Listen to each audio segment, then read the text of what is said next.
The house at the end of Briar Lane had been empty for as long as anyone could remember. Its windows were clouded with dust and its door creaked even when the wind was still. Children dared each other to step onto its porch, but no one stayed long. They all said the same thing afterward. It felt like the house was breathing. Mara decided she would prove the stories wrong. She slipped out of bed, pulled on her coat, and walked down the silent street. The moon hung low, casting thin shadows that seemed to stretch toward her as she passed. When she reached the house, the door was already open. Mara hesitated, her heart tapping nervously against her ribs. "It's just a house," she whispered. Still, she stepped inside. The air was colder than outside. The floorboards groaned under her weight, though she moved carefully. Somewhere deeper in the house, something echoed, a slow, uneven sound, like footsteps trying to remember how to walk. "Hello?" Mara called. The sound stopped. For a moment, everything was still. Then, from the hallway ahead, came a soft reply. "Hello." Mara froze. The voice sounded like hers, but thinner, stretched, like it had traveled too far to reach her. She turned to leave, but the door behind her had vanished. In its place stood a tall mirror, its surface rippling like water. Her reflection stared back, but it wasn't quite right. It smiled first. Mara stepped back, her breath catching. The reflection tilted its head, studying her, then slowly raised a hand. Mara didn't move, yet she felt something cold brush against her cheek, as though the mirror had reached through. "You came," the reflection whispered, though its lips didn't move. The house shifted. Walls bent inward, the hallway stretching impossibly long. The sound of footsteps returned, louder now, circling her. Mara ran. She didn't know where she was going. Doors appeared and disappeared as she passed them.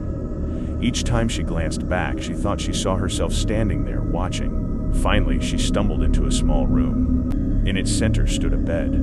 Her bed. Relief flooded her. She climbed in, pulling the covers tight, squeezing her eyes shut. "Just a dream," she murmured. The footsteps stopped beside her. Slowly, Mara opened her eyes. She was no longer alone in the bed. Something lay beside her, perfectly still, staring at the ceiling. Its face was hers, but its smile was far too wide. "Go back to sleep," it said softly. Mara couldn't move. In the morning, the house at the end of Briar Lane looked the same as always. Silent, empty, forgotten. But if you passed by at just the right moment, you might see someone watching from the window. Me smiling. Waiting. By the next night, the street felt different. People passed Briar Lane more quickly, their eyes fixed forward, as if afraid to notice what might be watching back. No one spoke about the house, but everyone sensed something had changed. Mara's bedroom, however, was no longer empty. It sat perfectly still on the edge of her bed, wearing her face, its wide smile never fading. When her parents came to check on her, it turned its head just enough, softening its expression, mimicking sleep. They never suspected a thing, but Mara was still there. She drifted somewhere deeper, trapped behind glass, aware but distant, like a voice heard underwater. She could see through her own eyes, but she was no longer the one moving. The thing that wore her began to learn. It walked like her, spoke like her, laughed when others laughed.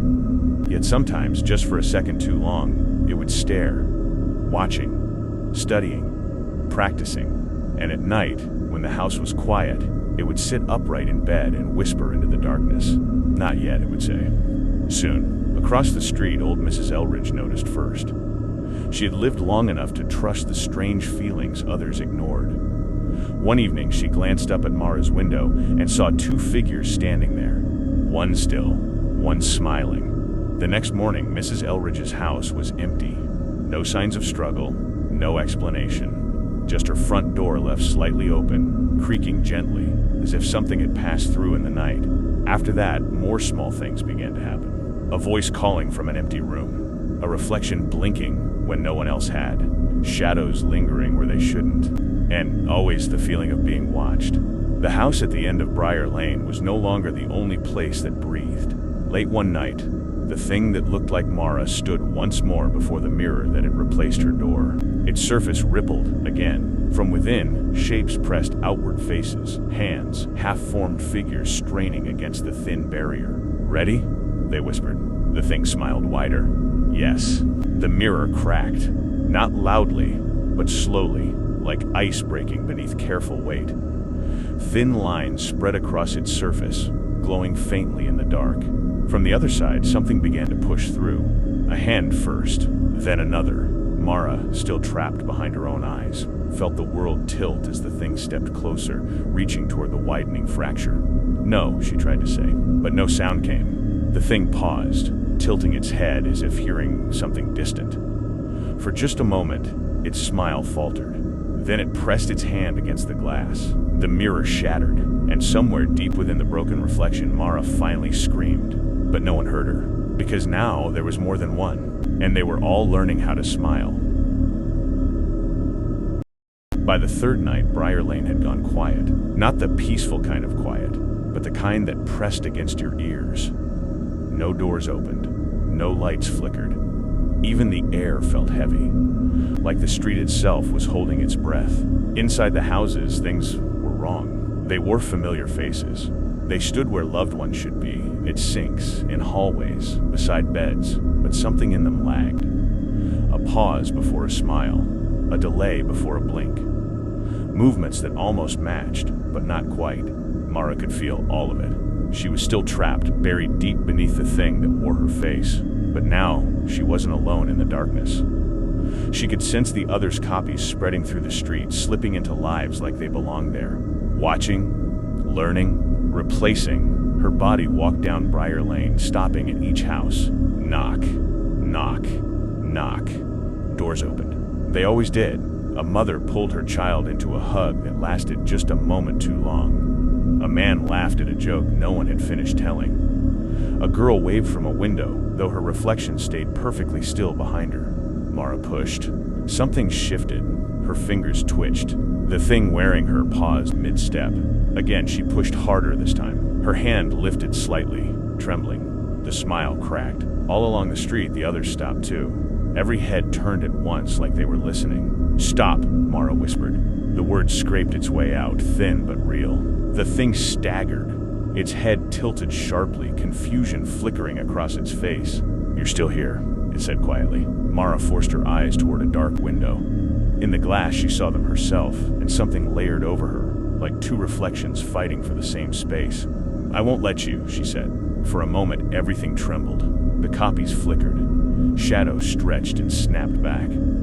One figure reached for a door and missed, its hand passing through the handle like mist. The world wasn't stable. Cracks were forming. The thing inside Mara smiled again, but this time it looked strained. "It doesn't matter," it said. "We're already here." Mara gathered everything she had left and pushed one last time.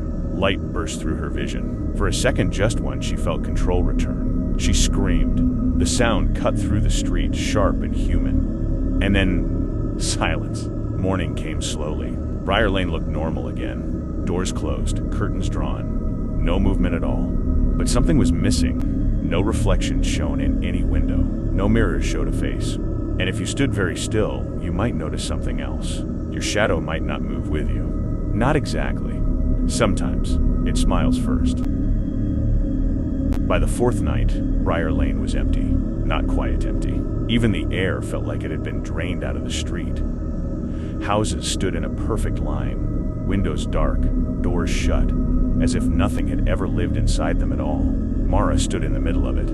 She blinked. Once, twice. "I did it," she whispered. Her voice sounded normal again. Real, grounded. Her hands trembled as she looked at them like she was remembering how they worked. No more whispers in her head. No more strangers behind her thoughts. Silence. Relief came slowly, careful and unfamiliar. She took a step forward, then another. The world didn't resist her anymore. It felt stable, free. "I'm okay," she said. But the words echoed strangely, like they hit something hollow. Mara frowned. Something was off. The street looked right, but it felt wrong.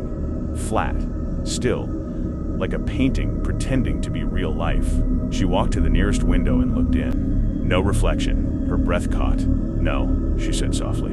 Behind her, something shifted. She turned. The street was no longer empty. They were there. Every missing person, every face, every voice that had vanished, standing perfectly still in a long, quiet line, watching her. Their expressions were calm, too calm, and then they smiled. Mara stepped back. "This isn't real," she said quickly. "I fixed it. I ended it." One of them stepped forward. "It looked like her." "It is ended," it said gently. Mara shook her head. "Then what is this?" The smile widened slightly.